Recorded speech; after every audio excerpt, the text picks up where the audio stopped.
Welcome to love beyond boundaries. मैं हूँ आपकी स्टोरी टेलर अनु और ये है एपिसोड 23। तो चलिए स्टोरी शुरू करते हैं। जैसा कि मीरा ने आयशा को बताया था कि उसे पेरिस जाना है, उसे एक मौका मिला है 6 महीने का कॉन्ट्रैक्ट करना है, तो वो दिन आ चुका था जिस दिन मीरा को सच में जाना पड़ रहा है। एयरपोर्ट का एटमॉस्फेयर क्राउडेड था। डिपर्चर बोर्ड पे पेरिस की फ़्लाइट का अनाउंसमेंट हो चुका था। आयशा और मीरा दोनों एक दूसरे का हाथ ज़ोर से पकड़े हुए खड़ी थी, जैसे एक सेकंड के लिए भी छोड़ना नहीं चाहती हो। मीरा सॉफ्टली आयशा से कहती है, आयशा तुम सच में श्योर हो ना तुम्हारा यहाँ स्टे करना? I mean, तुम्हारे मैचेस और ट्रेनिंग? आयशा थोड़ा स्माइल करते हुए ब्लश करते हुए बोली, मीरा तुम्हारे सपने मेरे लिए उतना ही इम्पोर्टेंट है जितना तुम खुद। तुम वहाँ अपने आर्ट दुनिया को दिखाने जा रही हो और मैं यहाँ अपनी स्ट्रेंथ और तुम्हारे प्यार के साथ ट्रेनिंग करूँगी। मीरा के आंखों में आंसू थे, पर वो खुशी और प्यार के आंसू थे। आयशा ने उसके फोरहेड पे जेंटली किस किया। आखिरी कॉल अनाउंस होती है और मीरा धीरे धीरे दूर जाने लगती है। आयशा धीरे से बोलती, I will be right here Meera, हमेशा। मीरा आंखों में आंसू लिए बोलती है, और मैं वहाँ से तुम्हें हर दिन फील करूँगी आयशा। मीरा प्लेन की तरफ बढ़ती है। आयशा उसे तब तक देखती है जब तक वो नज़र से उछल हो नहीं जाती, पर दिल से दोनों कनेक्टेड थे, दूरियों के बावजूद। अब एक नया शहर, नई सूरत, पेरिस। एक स्टनिंग आर्ट गैलरी के ग्रैंड हॉल में मीरा अपने स्केचेस को सेट कर रही थी। उसके सराउंडिंग एलिगेंट थे, पर उसका मन थोड़ा नर्वस था।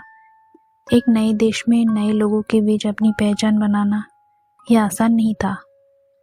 Gallery manager Sophie French accent में मीरा को वेलकम करती है। सोफ़ी मीरा से कहती है, your work is exceptional, people will love it, you are going to shine here.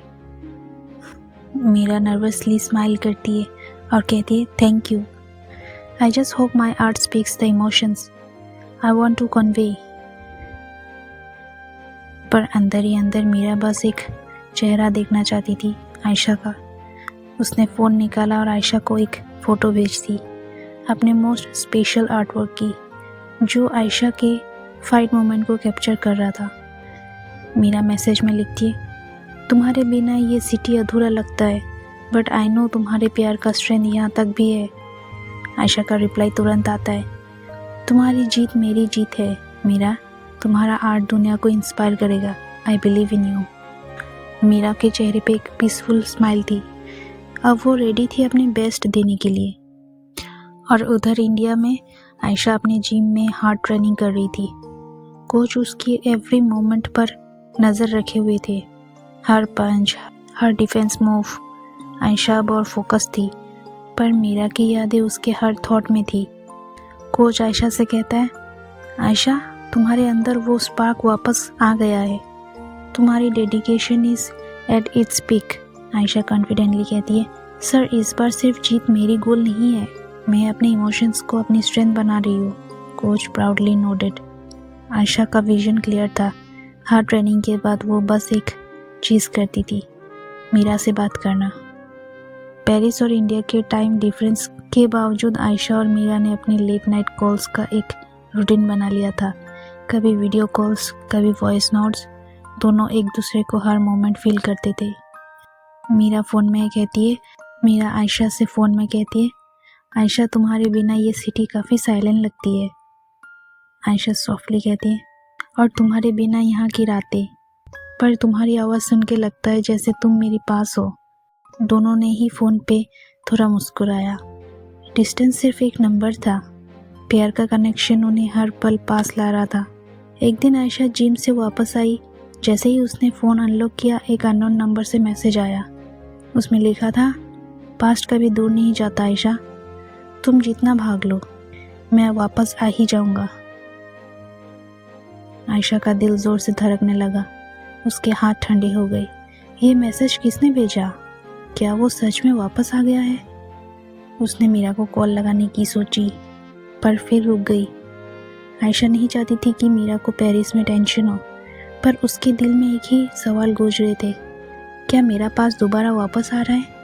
Ayesha अपने रूम में इधर उधर चहलते हुए फ़ोन को घूर रही थी। अननोन नंबर से आया मैसेज उसके माइंड से जा ही नहीं रहा था। उसके दिल में डर था, लेकिन उसके चेहरे पे सिर्फ डिटर्मिनेशन थी। वो जो मैसेज, तुम जितना दूर चली जाओ मैं वापस आ जाऊंगी, वो मैसेज सिर्फ उसके दिमाग में घूम रहा था। आयशा खुद से बोलती है, ये कौन हो सकता है? राहुल? नहीं, पर अगर वो वापस आया तो? उसके हाथ से फ़ोन गिर गया। पिछला टॉक्सिक रिलेशनशिप, इमोशनल ड्रामा, सब कुछ फ्लैशबैक में आने लगे। पर आयशा ने अपने दिल को संभाला। इस बार वो अपने पास से भागने वाली नहीं थी। उसने फ़ोन उठाया और डायरेक्टली अननोन नंबर पे कॉल लगाया, लेकिन कोई आंसर नहीं मिला।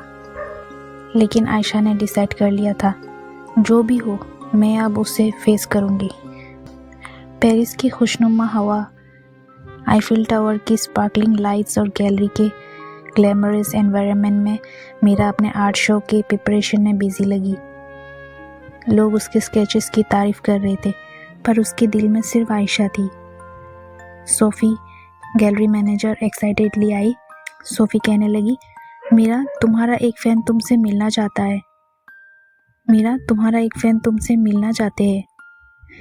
ही is an art enthusiast and he love your sketches. Meera smile करते हुए कहती है, श्योर सोफ़ी। एक यंग चार्मिंग मैन एंटर करता है, ब्राउन हेयर, शार्प फीचर्स और चार्मिंग स्माइल। उसका नाम जूलियन था, एक रिनोटेड आर्ट क्रिटिक। जूलियन ने मीरा को एडमायर करते हुए देखा। जूलियन कहता है, your art is not just beautiful, it's powerful. Every stroke speaks a story. आपके इमोशंस आपके स्केचेस में दिखते हैं। मीरा पोलाइटली कहती है, थैंक यू जूलियन। मेरी आर्ट वर्क मेरी कहानी का रिफ्लेक्शन है। जूलियन ने मीरा की तरफ एक स्पेशल इंटरेस्ट दिखाया, पर मीरा को सिर्फ एक चेहरा दिख रहा था, आयशा का। उसके मन में सिर्फ एक ही थॉट था, काश आयशा यहाँ होती। इंडिया में आयशा ट्रेनिंग के बाद रूम में आई। उसने फ़ोन चेक किया, पर कोई मैसेज नहीं था। मीरा से कॉल करना चाहा, लेकिन वो उसे टेंशन नहीं देना चाहती थी, पर उसके अंदर एक अजीब सी बेचैनी थी। तभी एक और मैसेज आता है। उस मैसेज में लिखा होता है, कहा ना तुम मुझसे बच नहीं सकती आयशा। आयशा ने फ़ोन ज़ोर से टेबल पे पटक दिया। उसके अंदर गुस्सा भर चुका था, पर उसने डिसाइड किया कि वो किसी से हेल्प लेगी। उसने नेहा को कॉल किया। नेहा कंसर्न होकर कहती है, आयशा क्या हुआ, तुम इतनी डिस्टर्ब क्यों लग रही हो? आयशा का आवाज़ थोड़ा भारी सा था। कोई मुझे मैसेजेस भेज रहे हैं, पास से रिलेटेड आई थिंक। राहुल वापस आ गया है शायद। नेहा कहती है, आयशा तुम अकेली नहीं हो, तुम्हें इससे लड़ना होगा, और अगर वो राहुल हुआ तो हम पुलिस को इन्वॉल्व करेंगे। आयशा ने नेहा की बात सुनकर थोड़ा रिलीफ फील किया, पर उसके दिल में अब भी एक डर था। क्या ये सच में राहुल है या कोई और? रात को आयशा और मीरा दोनों वीडियो कॉल पे थी। आयशा ने अपनी बेचैनी छुपाने की पूरी कोशिश की। मीरा ने नोटिस किया, लेकिन उसने कुछ नहीं बोला। वो सिर्फ आयशा की मुस्कुराहट देखना चाहती थी। मीरा आयशा से पूछती है, आयशा तुम ठीक हो ना? आयशा थोड़ा फेक स्माइल करके बोलती है, ऑफ कोर्स मीरा, तुम्हारी आवाज़ सुन के सब ठीक लग रहा है। मीरा कहती है, और तुम्हारी मुस्कुराहट देख के मुझे लगता है कि दुनिया का हर प्रॉब्लम सॉल्व हो सकता है। दोनों हंस पड़ते, लेकिन उनके दिल के इमोशंस उनके वर्ड से ज़्यादा गहरे थे। आयशा ने मीरा से कुछ छुपाया, और मीरा ने आयशा के अंदर छुपा दुख महसूस किया, पर दोनों ने बस एक दूसरे के साथ वो पल जीना चाहा। अगली सुबह आयशा पुलिस स्टेशन गई। उसने मैसेज के स्क्रीनशॉट दिखाए और इन्वेस्टिगेशन स्टार्ट हो गया, पर उसका दिल अब भी अनईजी था। तभी एक और मैसेज आया अननोन नंबर से, मुझे ढूंढने की ज़रूरत नहीं आयशा, मैं खुद वापस आ रहा हूँ। आयशा का दिल थम सा गया। उसके दिमाग में सिर्फ एक चेहरा आया, लेकिन इस बार राहुल नहीं, अनुज का चेहरा याद आया। दूसरी तरफ पेरिस में मीरा अपने नेक्स्ट आर्ट एग्जीबिशन के लिए रेडी थी, पर जूलियन ने उसे एक अनएक्सपेक्टेड डिनर इनवाइट दिया। जूलियन कहता है, सेलिब्रेट करना चाहिए Meera, Paris welcomes talents like you. Meera hesitate करती है, पर जूलियन का चार्म उसे मना नहीं कर पाता। वो डिनर के लिए एग्री कर लेती है, पर क्या जूलियन सिर्फ एक एडमायरर है या कुछ और? तो जानेंगे हम नेक्स्ट एपिसोड में। आज के लिए इतना ही, मिलते हैं नेक्स्ट वीडियो पे। आपको अगर वीडियो अच्छा लगा तो चैनल को लाइक, शेयर एंड कमेंट करना ना भूलें। Thank you guys.